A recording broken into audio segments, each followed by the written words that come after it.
yaitu beberapa data yang kita dapatkan ya, dokumentasi dari kuasa ya dari pengakuan ini. Mayoritas di jasmani di tubuh ketika pengakuan adalah mual gitu ya, terjadi yang keringetan, gemetar dan sebagainya. Itu bukti adanya kuasa dari pengakuan ini. Jadi kalau pemahamannya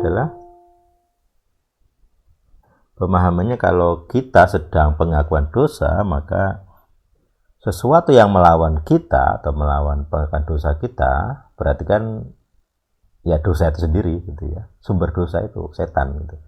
Jadi di dalam tubuh kita mewarisi roh satan, intinya begitu.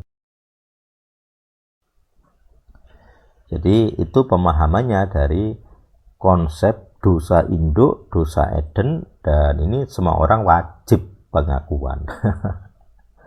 Makanya dalam kurikulum pemuridan El Sadik, komunitas kita ini semua orang wajib pengakuan.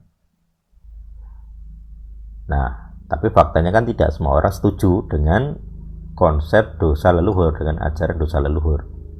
Terbukti bahwa ya nggak semua mau gitu ya. Tapi dari orang-orang yang mau ya mereka atau kita sendiri merasakan manfaatnya gitu ya. Jadi pengakuan dosa leluhur itu begitu penting, begitu fundamental, dan semua orang wajib ikut gitu.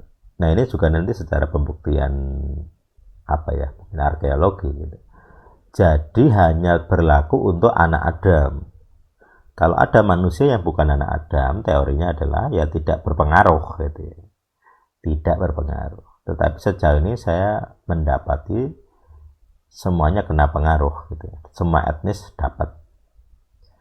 Kita yang bukan orang Semitik, kita tidak jelas dapat silsilah Adam dari mana, karena Adam itu kan dari Timur Tengah gitu ya.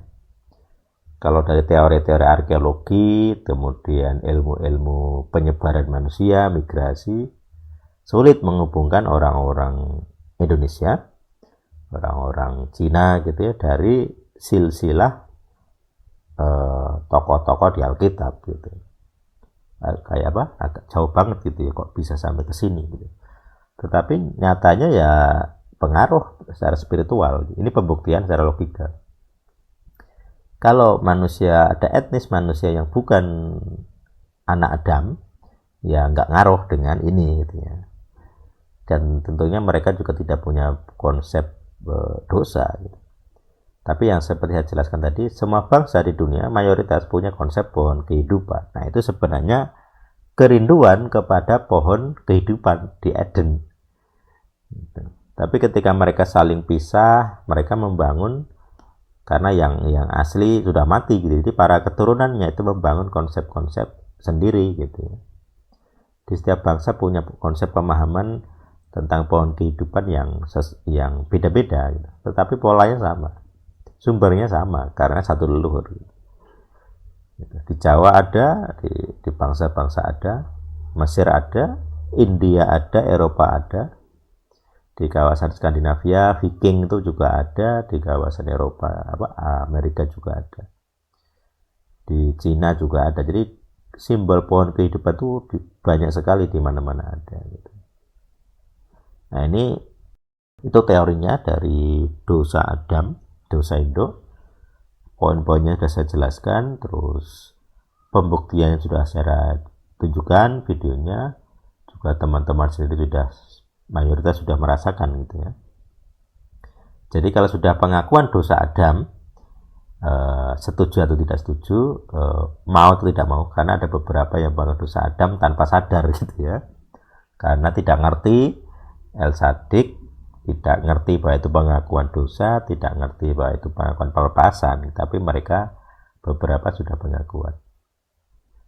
Itu karena tidak semua yang pernah pengakuan ini akan memperkenalkan diri El Sadiknya, mereknya tidak selalu gitu. Ya saya nggak masalah gitu ya, karena nanti saya tinggal mengklaim secara legal ground itu warga El Sadik secara spiritual. Jadi nanti saya bisa ya menggunakannya sebagai legal ground juga. Jadi setiap orang yang pernah pengakuan ini sudah masuk kategori, sudah kena.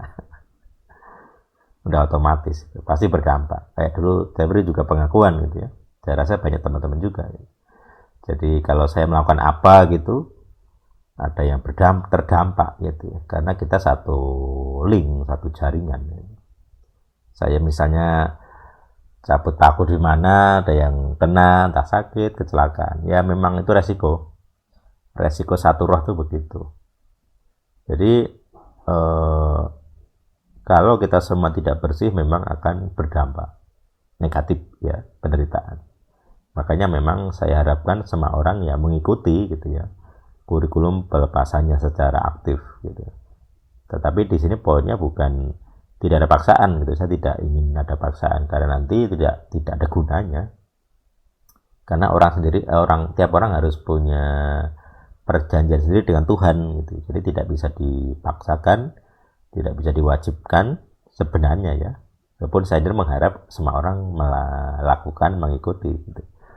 Karena berkaitan dengan dampak efek sampingnya, collateral damage gitu. Jadi supaya tidak kena efek samping ya semua orang harus setara gitu. Pemahamannya seperti itu. Yaitu saya rasa cukup untuk materi singkatnya, materi intro, nanti bisa dijelaskan lebih banyak di dalam pertanyaan-pertanyaan, diskusi-diskusi.